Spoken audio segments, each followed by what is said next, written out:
Welcome to Everything Casual, bringing you original football casual videos from the golden era of the 80s and 90s, right up to current day. Football away day stories and historic clashes between football firms. Subscribe so you don't miss out. We upload videos every week.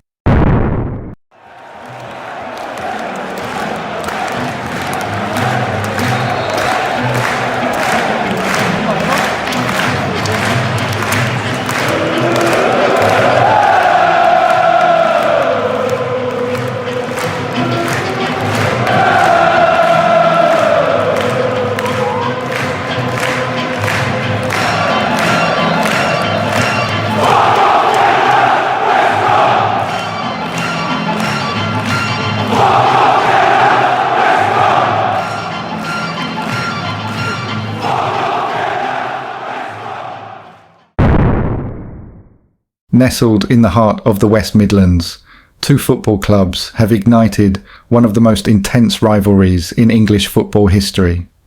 Aston Villa and West Bromwich Albion, two clubs 4 miles apart, and a history filled with passion, pride, and controversy. The roots of this fierce rivalry trace back to 1882, when Villa and Albion first clashed in the Staffordshire Cup. Over the years, their encounters have been marked by competitive spirit and, at times, discord. November 25, 2013 saw tensions spill over into the Rose Villa Tavern in Birmingham's Jewellery Quarter. Around 6 p.m, two men entered the pub filled with Villa supporters and began throwing missiles, including bottles, sparking a violent altercation. Police swiftly intervened, arresting several individuals. 3 men were later convicted for their involvement, but avoided jail time. The incident was featured in an episode of the BBC series Inside Out, highlighting the ongoing issues of football-related violence in the region. March 7, 2015, Villa Park hosted an FA Cup quarter-final between Villa and Albion. The match ended with Villa's 2-0 victory, but the real story unfolded in the stands.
West Bromwich. Albion condemn Aston Villa after hooliganism disgrace at Cup Derby. Shameful weekend for football worsens as unprovoked assault. Leaves Watford fan in critical condition after game at Wolves. West Bromwich Albion hit out at neighbours Aston Villa today over the pitch invasions that marred the FA Cup quarter-final between the sides.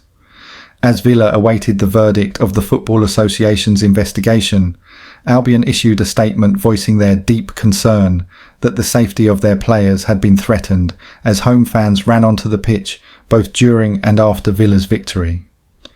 Goalkeeper Boaz Myhill and winger Callum McManaman were both taunted by fans in separate incidents. Disturbing echoes of hooligan problems of the 70s and 80s were evident. A Watford fan was in a critical condition in hospital after being attacked in Wolverhampton following his team's game at Molineux. There was also trouble outside Villa Park before kick-off, with West Midlands police confirming investigations into violence at the Witton Arms pub, where 17 men were arrested for various public order offences, including assaulting a police officer. The FA was expected to issue Villa with a substantial fine rather than a ground closure after 3 separate pitch invasions. West Bromwich chairman Jeremy Peace was reportedly unhappy with Villa's handling of the 5:30 p.m. kickoff. A club statement read, "Pitch invasions cannot be tolerated under any circumstances." The safety of the club's players and staff was clearly compromised. Villa condemned their supporters' actions in a statement late on Saturday night. The club does not condone supporters invading the field of play under any circumstances. They have let both themselves and their club down. West Brom condemned the serious misbehaviour of some of their own supporters, who ripped up plastic seats in the North Stand and threw them down onto home fans below. Manager Tony Pulis stated, "They've got CCTV cameras up there, and those supporters should never come into another football ground." After the final whistle, Villa fans stormed the pitch, leading to a second invasion during stoppage time. Meanwhile, Albion supporters threw seats from the upper tier into the Villa crowd below. 17 individuals were arrested for various offences, including public order offences and being drunk and disorderly.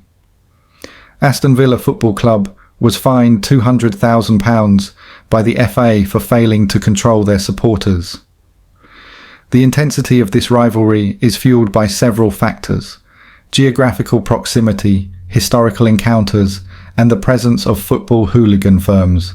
These elements combine to create a fierce and enduring rivalry between the two clubs. 2013 Derby pub clash. Legal consequences. Aston Villa and West Bromwich Albion violence. 3 men avoid jail after Derby Day. Pub clash. Rival groups clashed at the Rose Villa Tavern when glasses, bar stools and punches were all thrown. 3 football hooligans avoided jail for their part in the clash. Nick Peach, a company director, was handed a 10-month jail sentence, suspended for 2 years. Albion fan Ashley Saunders received 6 months suspended, while Sam Woolley received 6 months suspended. Each received football banning orders and unpaid work penalties. The recorder of Birmingham, Melbourne, Inman QC, remarked, "It was to be hoped that slowly the blight of football violence in this city was being eradicated." The incident at Rose Villa Tavern was caught on film. It was very ugly. One set of supporters deliberately targeted the pub, throwing punches and glasses, leading to retaliation from inside. Defence statements highlighted the offender's remorse. Fergal Bloomer, Peach. At his age, he should know better than this, and he fully accepts that. John Evans, Saunders. It was naive and stupid behaviour. He has learnt his lesson and won't be involved in any type of behaviour like this again. Samantha Forsyth, Woolley. He feels deep regret and shame for his actions. The 2016 incident. Blues and baggies, fans waited to ambush Villa supporters in pubs. White Tower licence hearings revealed 75 officers and police dogs were needed to control thugs at the Derby game. West Midlands police stated at least 35 Risk supporters were waiting for Aston Villa fans on the route back to Duddeston train station. Bottles and glasses were thrown at officers, with officers using force to restore order. Licensing officials noted a degree of pre-planning, stating, "There was just no control. They were organised. There was a degree of pre-planning. They were there for a reason, and that reason was to take part in serious disorder." The results of an online poll. 90% of West Brom fans hate Aston Villa, but Villa fans aren't keen on the baggies either. It will come as no surprise to Aston Villa fans as to which Premier League team hates them the most, but the identity of their next biggest rivals might. A massive 90% of West Brom fans said that they hated Aston Villa as part of a national survey to see which Premier League teams each club's fans hate. Now, let's listen to what well-respected faces from both firms had to say about each other. First up is John Ritchie, a well-respected lad from West Brom Section 5. The following are all his own words, courtesy of Away Day Radio. Our main rivals, there's actually two. The older lads say Aston Villa, but the younger lot would say Wolves, as we play them more regularly than Villa. We've had a few battles with Wolves, but these days on match day the police are all over it, which makes it difficult, even though we try all night until something happens. Which is small scale really, as the police showed up too quick. We've had battles when we're not playing each other to try and get around the police, but can't talk about these, as some of them the police haven't found out about, and some could still get people arrested, as they're quite recent, and we don't want that. We've had big battles with Cardiff, Sheffield United, once with Villa, Wolves and Derby at their place, Sheffield United under a subway once, with only a few of us, and recently with Everton. The firms that I don't rate are as follows. Teams I don't rate and why. The Villa, as we've tried consistency over the last few years to organise something, but it never happens. Always excuse from them. We've tried everything to make it happen. Don't get me wrong, there have been things that have happened late after games, what some don't know about. But that's all, really. That was from the point of view from West Brom Section 5 and John Ritchie. If any other Albion lads want to chip in with a comment, then please do so in the comment section, because I could only find something to put out there from one West Brom lad. But as you will hear shortly, a few Villa boys have given their opinion on Section 5. So, let's hear what some of the top faces at Aston Villa have to say about West Brom. The following are direct quotes from them. The Wolves subway army were very good, but Albion were piss poor. I got to know Muttley at the detention centre, and he was old school, and he was their main lad, in my opinion. They just couldn't hold it when we played them. They were wank. That's why I went in the Brummy Road, as it wasn't a problem, but got nicked in the process. I was surprised when I heard about the Uplands, but apparently they have got a good set of lads these days, and don't run away like they did in the old days. Account of the Villa versus West Brom game from a known Villa face. Pre-match meet-up, around 80 to 100. Villa lads met in the Shakespeare pub in town. Tactics. Villa's firm noticed Albion in the Witton Arms pub, across from the station. Albion were in the bar with a few standing outside. Clash. Villa's trainload charged across the road. Albion panicked, ran inside and bolted the doors. They were shitting themselves and wouldn't come out. Police presence, light police presence, not enough to control Villa. They pushed Albion back and took control. Match. Villa won 3-1, sealing promotion to Division 1. Spirits were high. Post-match, returning to Witton Station, Albion boarded the train but were outnumbered.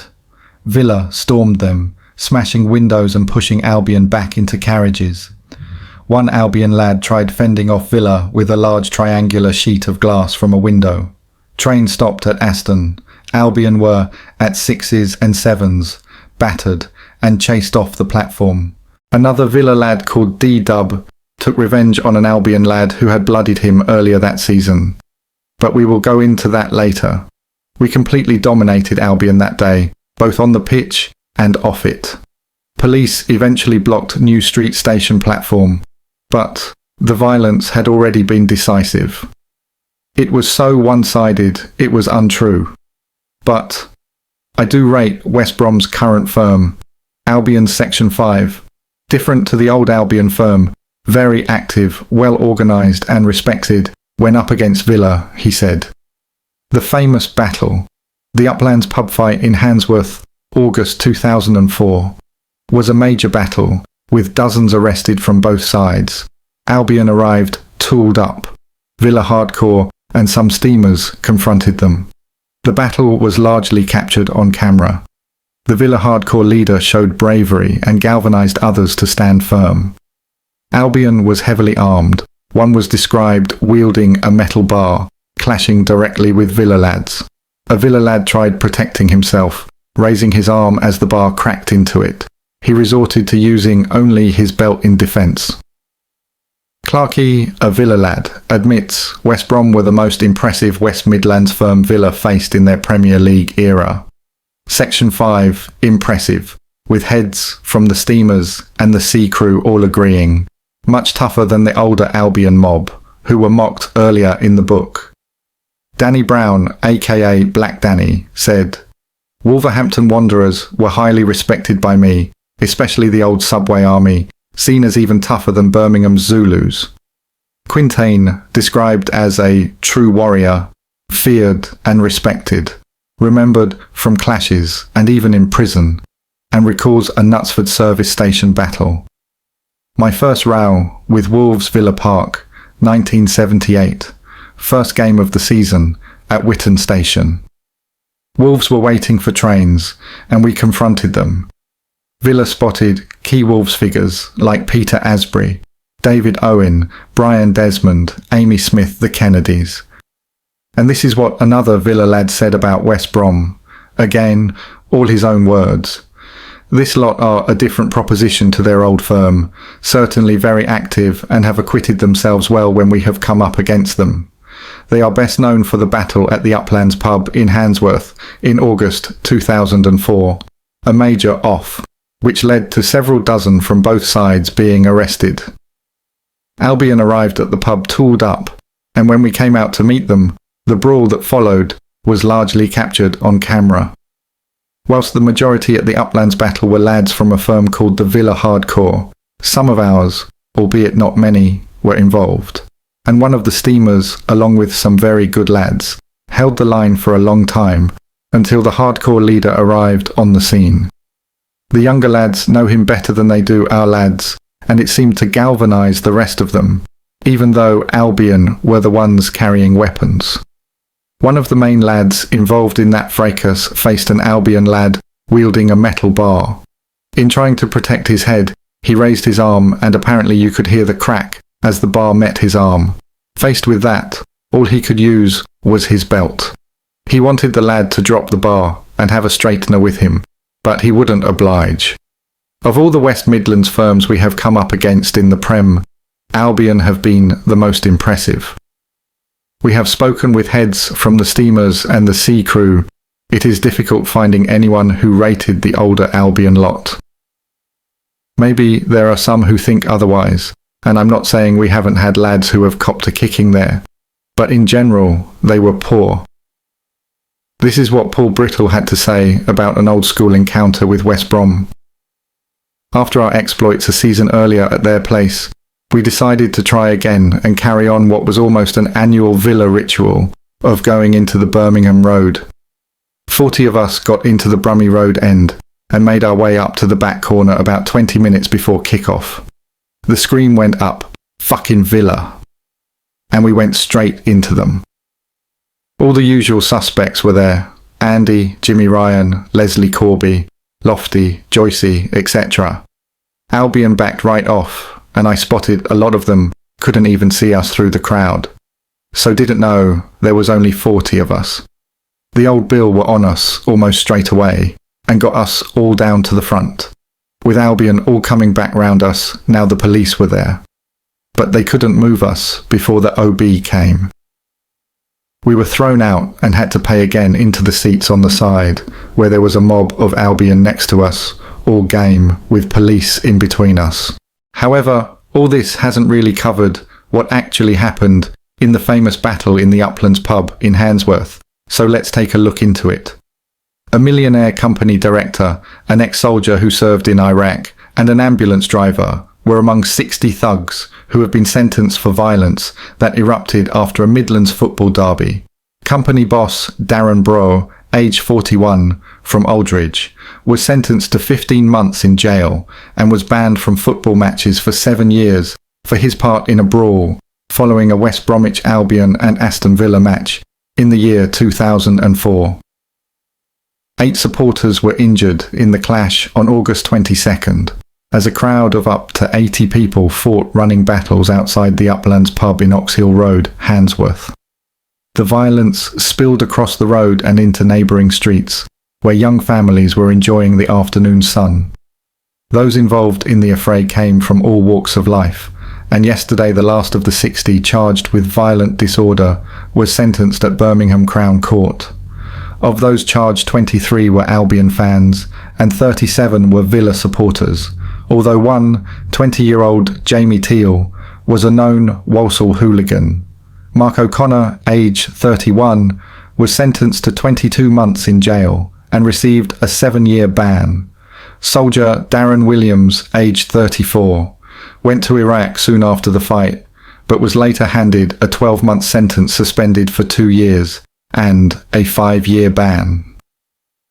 The fighting broke out 2 hours after the final whistle of the 1-1 draw at the Uplands pub, which is less than a mile from the Hawthorns ground.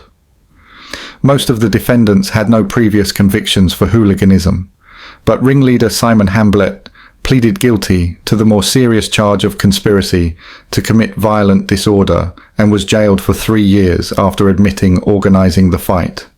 West Midlands Police Detective Constable Martin Woodall said the sentences sent out a powerful anti-violence message. DC Woodall said, "This was a lengthy investigation that resulted in 58 people being banned from football matches for a considerable period of time. The message should be clear. If you go to football matches intent on causing trouble, you will be arrested, put before the courts, and banned from watching the game. It should be made clear that, while these people may claim to be football fans, they are, in fact, criminals." A spokesman for West Bromwich Albion expressed the club's unreserved condemnation of what took place. The Baggies matchday operations manager, Kevin Jennings, said, "We are pleased that the leading police officers involved in this case have highlighted the role the club played in apprehending the offenders. At the start of the season, the club provided the police with extra funds to enable the force to have evidence gatherers, officers with video cameras, in operation on match days. This proved crucial during this incident." He added, "Following the jail terms handed out by the courts in this case, we're hoping hooligans will think twice before causing trouble." A judge had imposed reporting restrictions on the cases until all the sentences were imposed. Are the courts right to get tough with football hooligans? Give us your opinion in the comment section. Those sentenced at Birmingham Crown Court: Paul Alder, 36, 20 months jail and 7-year football ban. Keith Amos, 42, 19 months jail and 7-year football ban. Stephen Bailey, 41, 9 months jail and 7-year ban. Matthew Bolton, 23, 21 months jail and 7-year ban. Matthew Brittle, 21, 18 months jail and 7-year ban. Darren Brom, 42, 15 months jail and 7-year ban. David Brown, 32, 240 hours community order, 6-month curfew and 5-year ban. Ian Campbell, 24, 19 months jail and 7-year ban. Darren Clark, 25, 6 months jail and 7-year ban. Joey Clark, 42, from West Bromwich, 7 months jail and 7-year ban. Carl Cleary, 32, 30 months jail and 7-year ban. Mark Clement, 41, 20 months jail and 7-year ban. Carl Court, 44, community order and 5-year ban. John Crowley, 49, 20 months jail and 7-year ban. Michael Cuddy, 28, 22 months jail and 7-year ban. John Newey, 40, 20 months jail and 7-year ban. Mark O'Connor, 32, 22 months jail and 7-year ban. Eamon Payne, 40, 20 months jail and 7-year ban. Neil Pittham, 37,240 hours community order, £2,000 fine and 5-year ban. Jason Ramsey, 38, 22 months jail and 7-year ban. Robert Simpson, 35, 21 months jail and 7-year ban. Those are just a few names. To me they seem harsh sentences, especially when there are nonces walking around that seem to walk free. Very wrong to me, but that's for a different video. Anyway, if any lads want to set the record straight on events in this video, please do let us know in the comment section. Until next time, God bless. Thank you for taking the time to watch this video. If you subscribe, you will be notified when we release a new video. It could be your firm we make a video about next, so don't miss out and hit the subscribe button. You can find me on Facebook or email me if you have a good story to tell. See you next time.